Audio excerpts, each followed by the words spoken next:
விக்ரமாதித்தன் வேதாளம் அத்தியாயம் 4. அன்பான குட்டீஸ்களே, பெரியோர்களே, வணக்கம். நான் உங்க தமிழ் ஸ்டோரி பாக்ஸ். முந்தைய 3 அத்தியாயங்களிலும் ராஜா விக்ரமாதித்தன் எப்படி வேதாளத்தின் புதிர்களை தீர்த்து தன் அறிவாலும் தைரியத்தாலும் வெற்றி பெற்றாரோ பார்த்தோம். ஆனா வேதாளம் சும்மா விடுமா? இன்னொரு புதிரோட அவன் தயாராயிருக்கான். வாங்க, நாமும் அந்த 4வது கதைக்குள் செல்வோம். அந்த இருள் சூழ்ந்த சுடுகாட்டில் விக்ரமாதித்தன் தன் நம்பிக்கையுடன் நடந்தார். மரங்களின் நிழல், ஆந்தையின் அலறல் எதுவும் அவரை அசைக்கவில்லை. மீண்டும் அந்த பெரிய புளிய மரத்தில் பிணம் தொங்கிக் கொண்டிருந்தது. விக்ரமாதித்தன் பின்வாங்காமல் அதை பிடித்தார். உடனே அது உயிர் பெற்று சிரித்துக்கொண்டே வேதாளமாக மாறியது. மன்னா, 3 தடவையும் என் புதிர்களை தீர்த்துட்டே, ஆனாலும் உனக்கு சலிப்பு வரலையா? சரி, இப்போ 4வது கதையை கேள். வழக்கம் போல கதையின் முடிவில் கேள்வி கேட்பேன். உனக்கு பதில் தெரிந்தும் சொல்லாம இருந்தா உன் தலை சுக்கு நூறாகும். ஒரு பெரிய ராஜ்யம் இருந்தது. அந்த மன்னனுக்கு 3 இளவரசர்கள் இருந்தனர். மூவருமே அழகிலும் அறிவிலும் வீரத்திலும் சிறந்தவர்கள். ஆனா மன்னன் வயதாகிக் கொண்டிருந்தார். தனது வாரிசை தேர்ந்தெடுக்க வேண்டிய நேரம் வந்தது. ஒரு நாள் மன்னன் மக்களை அழைத்து, என் குழந்தைகளே, உங்களுக்கொரு சவால். நீங்கள் மூவரும் வேறு வேறு திசைகளில் பயணம் செய்ய வேண்டும். அந்த பயணத்தில் இந்த நாட்டுக்கும் மக்களுக்கும் பயனாக ஏதாவது ஒன்று செய்து கொண்டு வர வேண்டும். ஓராண்டு கால அவகாசம் உங்களுக்கு இருக்கு. அதன் பிறகுதான் என் வாரிசு தீர்மானிக்கப்படும் என்றார். முதல் இளவரசன் பல நாடுகளுக்குச் சென்றான். அங்குள்ள மக்கள் தண்ணீர் இல்லாமல் வாடிக்கொண்டிருந்தனர். அவர்களுக்காக வானத்திலிருந்து மழை மேகங்களை வரவழைக்கும் ஒரு அற்புத மந்திரத்தை கற்றுக்கொண்டு வந்தான். நாட்டில் மழை பொழிந்து நிலம் பசுமையாய் மலர்ந்தது. மக்கள் களிப்புடன் வாழ்ந்தனர். 2வது இளவரசன் கடல் கடந்து சென்றான். அங்கே மக்கள் பல நோய்களால் அவதிப்பட்டனர். அவன் பல மூலிகைகளை ஆராய்ந்து ஒரு அற்புதமான சஞ்சீவி மூலிகையை கண்டுபிடித்தான்.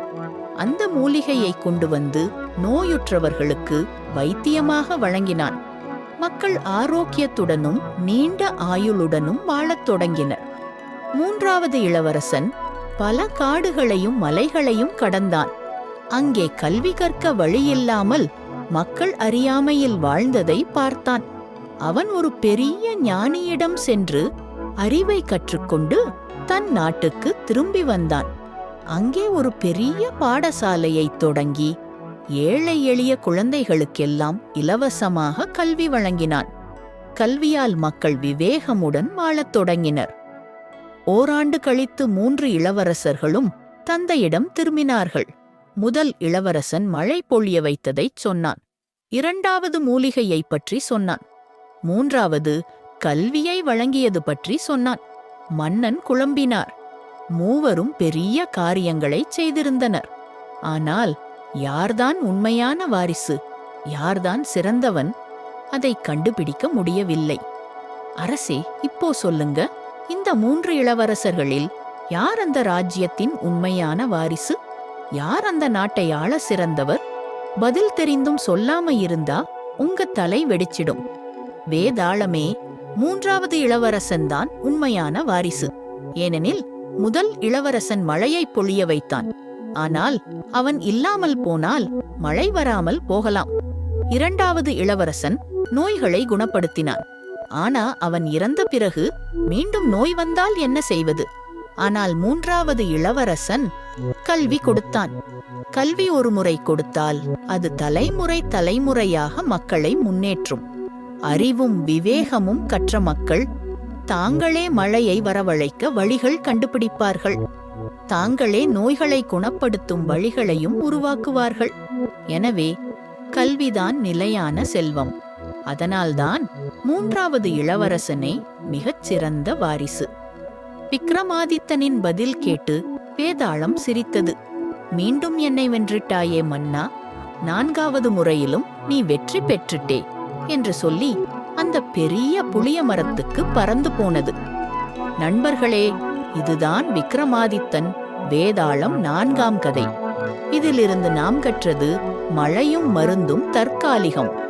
ஆனால் கல்வி என்ற செல்வம் தலைமுறைகள் முழுக்க வாழ்வை வளமாக்கும். அடுத்த அத்தியாயத்தில் வேதாளம் இன்னும் சிக்கலான புதிரோட வரப்போகிறது. அதுவரை உங்க தமிழ் ஸ்டோரி பாக்ஸ் வணக்கம் சொல்கிறது. நன்றி.